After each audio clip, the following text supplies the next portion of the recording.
तुम्ही काही दुखले की लगेच पॅरासिटामॉल घेता का? असं असेल तर तुम्ही सावधगिरी बाळगली पाहिजे. पॅरासिटामॉल घेतल्याने शरीराच्या अनेक भागावर वाईट परिणाम होऊ शकतात असे नुकत्याच आलेल्या एका अभ्यासातून समोर आले आहे. पॅरासिटामॉलचा वापर आजकाल सर्रास झाला आहे. डोकेदुखी, ताप किंवा सौम्य वेदना साठी डॉक्टरचा सल्ला न घेता पॅरासिटामॉलचा वापर केला जात असतो. पॅरासिटामॉलचा वृद्धांच्या मूत्रपिंड आणि हृदयावर वाईट परिणाम होऊ शकतो असे नुकत्याच झालेल्या एका अभ्यासातून दिसून आले.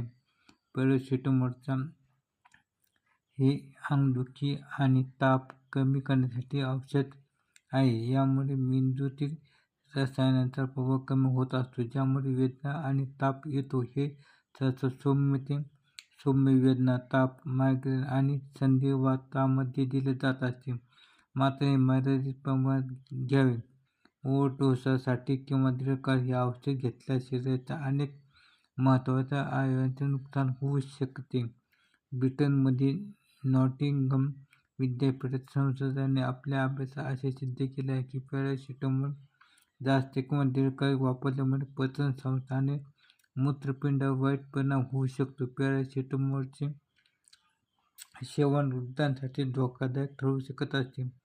पॅरासिटामॉल जास्त काळ घेतल्याने पोटात अल्सर होण्याची शक्यता वाढते. हे पोटाच्या पडद्याचे नुकसान करू शकते, ज्यामुळे पचनसंस्था समस्या उद्भवू शकतात. याशिवाय हे औषध मूत्रपिंडावर परिणाम करते. मूत्रपिंड शरीरातील विषारी पदार्थ बाहेर टाकण्यास मदत करत असते.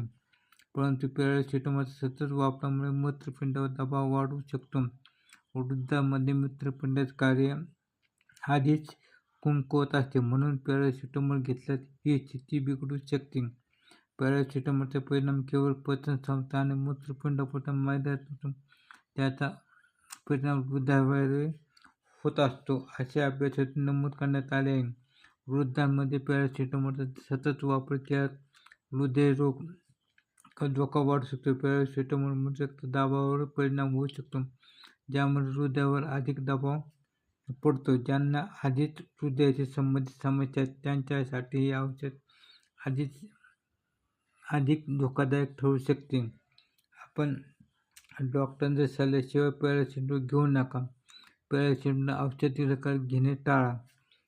जर आपणास वारंवार वेदना किंवा ताप येत असेल तर आपण डॉक्टरांना भेटा. आपण निरोगी आहार आणि निरोगी जीवनशैलीचा अवलंब करा, ज्यामुळे औषधाची आवश्यकता